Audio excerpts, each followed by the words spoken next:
En 1944, pour la toute première fois dans l'histoire de France, les femmes peuvent voter. Et depuis le 29 avril 1945, elles exercent leurs droits. Elles sont les dernières à obtenir ce droit en Europe. Mais pourquoi l'ont-elles eu si tard alors qu'elles ont commencé à le réclamer dès la Révolution française ? La première dont les actions seront reconnues est Olympe de Gouges, la rédactrice de la Déclaration des droits de la femme et de la citoyenne. Trop en avance sur son temps, elle est décapitée pour ses propos en 1793. Quant aux premiers mouvements féministes, ils apparaissent dès 1866 avec la lutte de Julie Daubié. Elle est l'une des premières à militer pour le droit de vote des femmes. Ses pensées sont très modernes pour une société encore très conservatrice et attachée au rôle prédéfini attribué aux femmes. À ses côtés, Louise Michel. Cette enseignante, écrivaine puis femme politique multiplie les manifestations et devient très populaire grâce à son militantisme. Elle est d'ailleurs membre de la Commune de Paris, la plus grande commune insurrectrice de France. Plus tard, en 1876, Hubertine Auclair crée le suffragisme. En plus de se battre pour l'indépendance économique des femmes, elle supporte le droit à l'éducation et l'égalité dans le mariage et le divorce. Elle écrit des articles dans plusieurs journaux et fonde la société Le Droit des Femmes en 1876, qui deviendra le suffrage des femmes en 1883. Durant son combat, un bon nombre d'hommes conservateurs s'en prennent à elle. Mais cela en vaut la peine puisqu'en 1881, Léonie Rouzade fait un pas de plus en avant. En effet, en décembre 1881, l'Union des femmes socialistes de Paris posa la candidature de Léonie Rouzade lors d'une élection municipale partielle, dans le 12e arrondissement de Paris. Elle fut huée lors d'une réunion, mais applaudie lors d'une autre.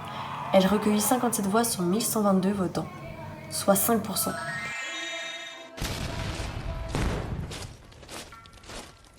C'est la Première Guerre mondiale.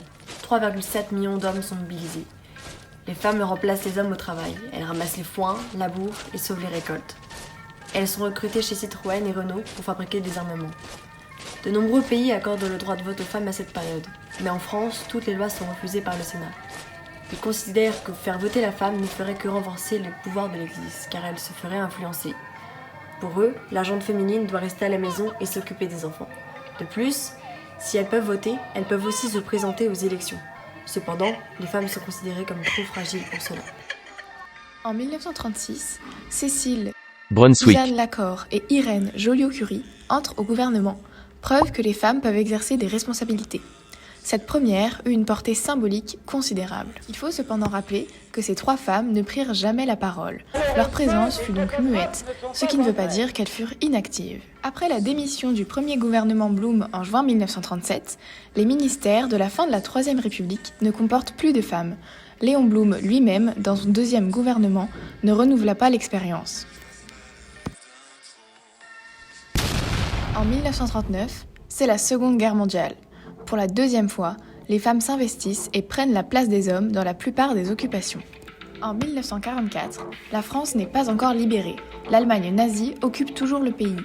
Mais de l'autre côté de la Méditerranée, à Alger, en ce 21 avril 1944, le général de Gaulle signe une ordonnance accordant le droit de vote aux femmes.